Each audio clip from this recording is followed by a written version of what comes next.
आज हम पढ़ेंगे सिमिलैरिटी।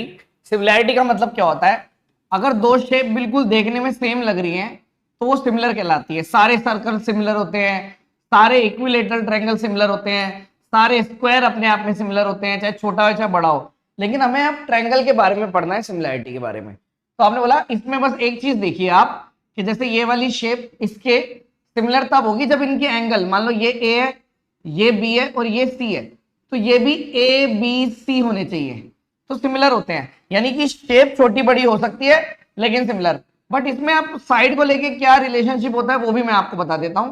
देखो रिलेशनशिप कुछ ऐसा है कि अगर ये दोनों सिमिलर हो गए, एंगल्स बराबर हो गए सिमिलर, तो यदि मान लीजिए ये है 5x और ये है आपका 3x, तो अगर ये लिखा हुआ है 5z तो ये 3z हो जाएगी, और अगर ये लिखा हुआ है 5y तो ये 3y हो जाएगी। कहने का अर्थ ये है कि अगर मैं सिमिलैरिटी की बात करता हूं कि यदि मान लीजिए ए बी सी त्रिभुज सिमिलर है पी क्यू आर के, तो इसका अर्थ ये है कि अगर मैं बोल रहा हूं कि ए बी और पी क्यू का रेशो, बी सी और क्यू आर का रेशो, ए सी और पी आर का रेशो, ये सब एक ही रेशो से जुड़े हुए हैं।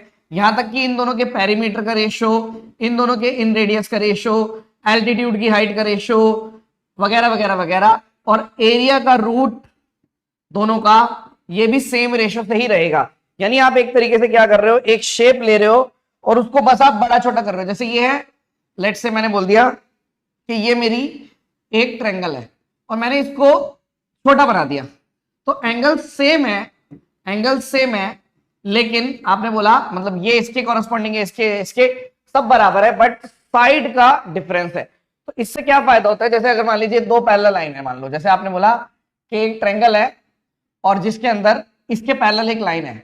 अब इसका ही नाम बीपीटी है, जो कि बेसिक प्रोपोर्शनलिटी थ्योरम। तो अगर ये एंगल इसके बराबर हुआ और ये वाला एंगल इसके बराबर होगा, तो आपने बोला एक छोटा वाला एंगल है और एक बड़े वाला एंगल है, ये दोनों सिमिलर हो गए। ठीक है, क्यों? क्योंकि अगर ये वाला एंगल इसके बराबर है और ये वाला इसके बराबर है, तो बचा हुआ, क्योंकि 180 होता है तीनों का सम, तो बचा हुआ भी बराबर होगा, तो एक सिमिलैरिटी हो गई। आपने बोला बिल्कुल ठीक है। अब क्योंकि ये रील में तो मुझे रोकना पड़ेगा, फिर मैं अगली रील में इसको कंटिन्यू करता हूं। धन्यवाद।